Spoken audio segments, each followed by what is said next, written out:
It's the Daylight Midnight Show. Hello and welcome. Now I think the overriding theme of this week's show might be the word hot. I don't know how soon you're watching this after I've recorded it. It could be hours, days, weeks, months, years, decades. But all I can tell you is right now, at the time that I'm recording it, it is hot with a capital F. So with that in mind, I'm going to set our mood monitor chart, whatever we're calling it, at fragile. Because the heat is actually getting to me. I had to do quite a long drive today and I haven't got air conditioning in my car. I'm feeling a little bit overtired. It's been quite a busy week. So I am feeling not quite myself. So I'm going to say that I'm feeling a little bit fragile. Right, let's get on with our show then by doing our snake of the week. Now I did think I would start by colouring in because this monstrosity has been bothering me all week. So I started trying to overcompensate and going, I'll make it better by colouring it in. Because the snake photo that I tried to copy last week, it had quite a lot of orange and green in it, but I decided to leave it. I think I want to try to stay true to the original thing. You know, I draw it, it's done, I have to stick with that. So I'm not going to do anything with our snake of the week. I'm going to put him up on what I believe we're calling the Ophidian fridge freezer, or the white wall of wonders, whatever you choose to call it. And I'll reveal this week's snake of the week, which I'm quite pleased with, but it is very simple. I've had a bit of a rethink about how I'm doing this, and I've had a bit of a sideways step with how I'm going to do it, so I'm going to show them to you. I'm quite pleased with this. I know it's very simple, but that's what I like about it, because I've tried all these different things, and my plan a couple of weeks ago was that I'd try and concentrate on different features of a snake each week, and then hopefully put it all together. And my conclusion last week was the best ones are the ones that look cartoonish. And I didn't like the fact that they look cartoonish rather than real. But maybe that's the way we should go, I thought. Let's go for a cartoonish one, and then we'll have like one with real character instead of a realistic drawing of a snake. So that's the way I've tried to go. So I looked at a few drawings online, and I decided to copy this one and then give it my own little twist. Now, I think that actually looks like a snake, right? If you saw that, you would know that's a snake. So I think that's a good starting point.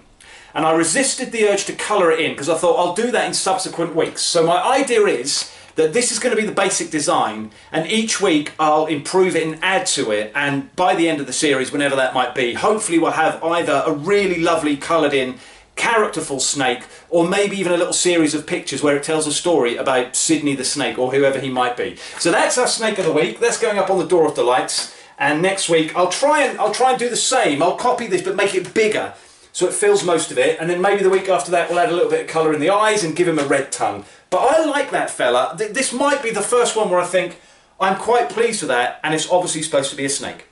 So what else are we going to talk about this week? Okay, what have I written down on my wonderful sheet of paper? Find something to end the show with.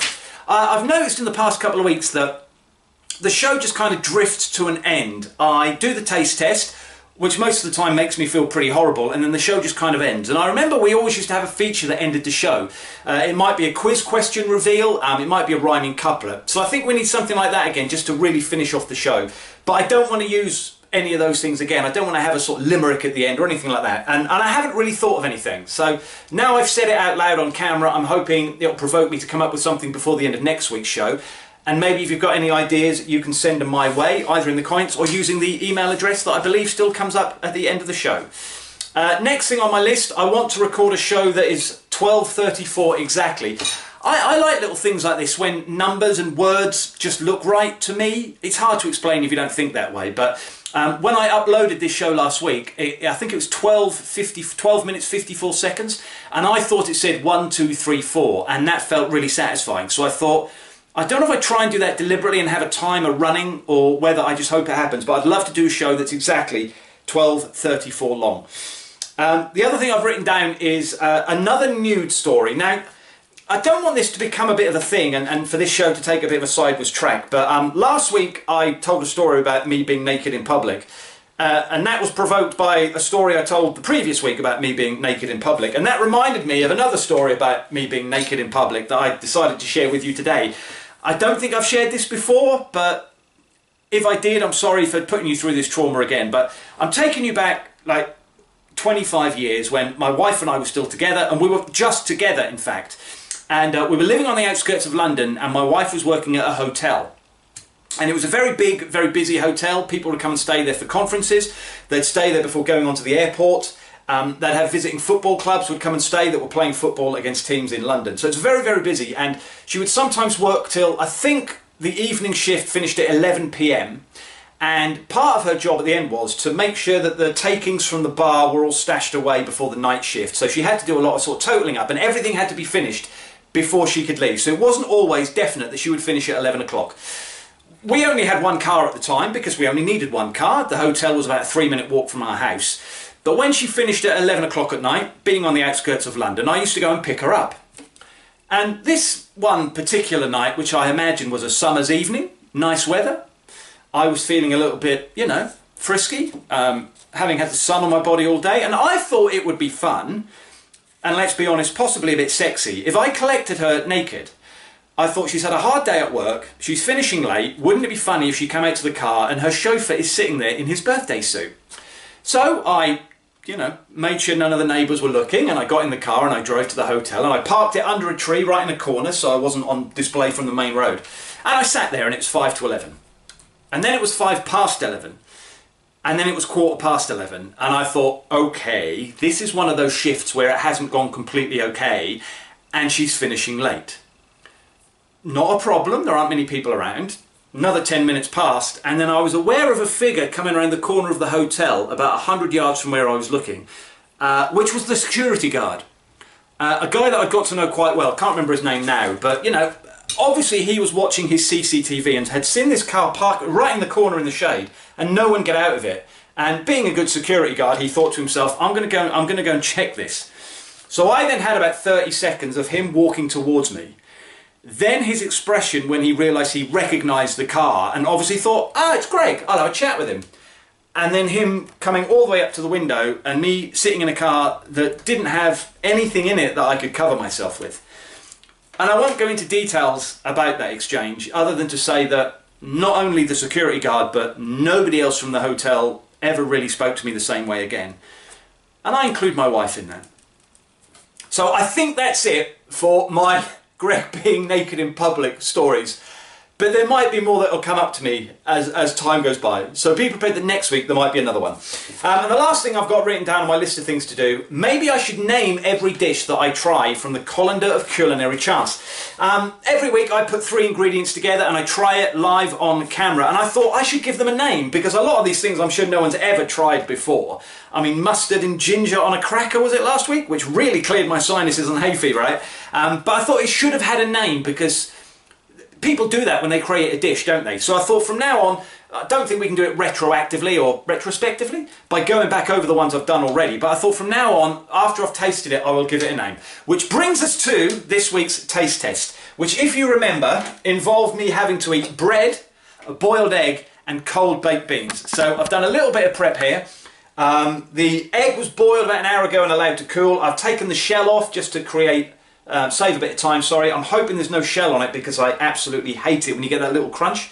So this is going to be effectively like a breakfast sandwich, but with a bit of a twist. So I'm just going to mash this down a little bit. I did think about cutting the crusts off so I had more access to the wonderful ingredients within. So this one feels like it shouldn't be too much of a trauma compared to what I've had in the last few weeks. But let's get in here, let's get healthy. Now this is actually a tin of beans and sausages. So I'm going to get the beans out without the sausages, hopefully. Health and safety, kids, don't just have a tin half open and start sticking your fingers in the top. But I want to get a really good helping of the beans. I know people do eat cold baked beans, so this might not be as bad as I think. But yeah, I think that's it, there we go. And I'm not allowed to have anything added that wasn't in the list in the first place, so I can't add any salt or pepper, which is what I would normally love to do with this kind of thing. So I'm not as nervous about this one as I am about any of the others. I don't know what to name this quite yet, but I'm going in. This is bread, cold baked beans, and a cold boiled egg.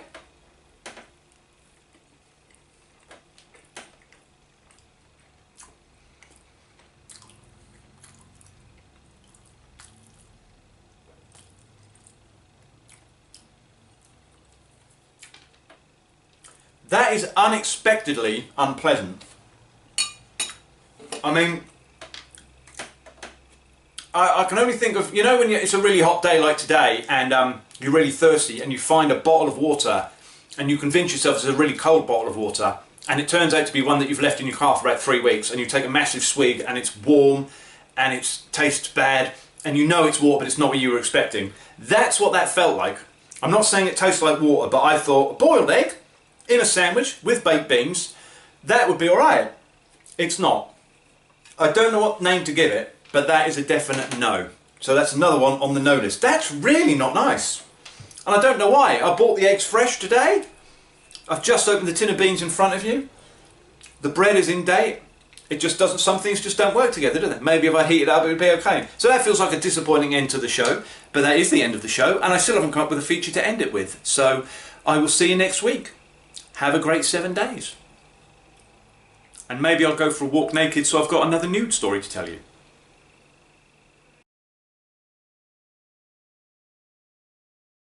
Hello again. Obviously I've decided to go back to those weeks where I forget to do something really obvious at the end of every show, even though it's all written down in front of me. We didn't do the colander of culinary chants ready for next week. So, 32 different food ingredients. I don't know why I always put them in this tub every week. I guess it's to keep them safe and stop them getting lost in the bedroom. So 32 of those go in the colander. I mix it all up. I pick out 3 at random. And those 3 items what I have to eat together next week. So here we go with ingredient number 1 next week will be bread again. I swear there's only one of those in there. I think that's the 3rd time it's come out. So we'll have bread again. Alongside the bread, we will also have a crunchy. Again, that's something that's come out before. And ingredient number 3 for next week's wonderful taste test as part of the colander of culinary delights will be a banana, which I hate eating and they tend to give me stomachache. So bread, crunchy and banana. Join me for that next week, and apologies for the slight delay with the colander of culinary chants. See you next week. Have a great 7 days. If I remember to turn up.